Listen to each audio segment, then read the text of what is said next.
আল্লাহর কসম করে বলি, যে সমস্ত নারীরা স্বামীকে অভিশাপ দেয়, ও মরে গেলেই বাঁচতাম, ওরে ছেড়ে দিলি বাঁচতাম, ওর পালে এসে শান্তি হলো না, আমার কপালে সুখ হলো না, বড়া পড়া মরে না কেন, বড়া পড়ার সংসারে এসে সুখ হলো না, এই হারামজাদার সংসারে এসে সুখ হলো না, আল্লাহর কসম করে বলি, যে সমস্ত নারীরা স্বামীকে অভিশাপ দিবে, ইয়াউমুল কিয়ামতের ময়দানে বিনা হিসাবে তারা জাহান্নামে প্রবেশ করবে। জোরে বলেন আল্লাহু আকবার।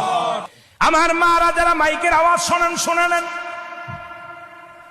যত আপনার নামাজ, আপনার রোজা, আপনার হজ সবকিছু বরবাদ হয়ে যাবে যারা স্বামীকে লানত করবেন, স্বামীকে যারা অভিশাপ করবেন, স্বামীর বিরুদ্ধে অভিযোগ করবেন, স্বামীর প্রশংসা করবেন। আল্লাহর দরবারে আপনি নেকি পাবেন, আল্লাহর দরবারে নফল বন্দেগী পাবেন।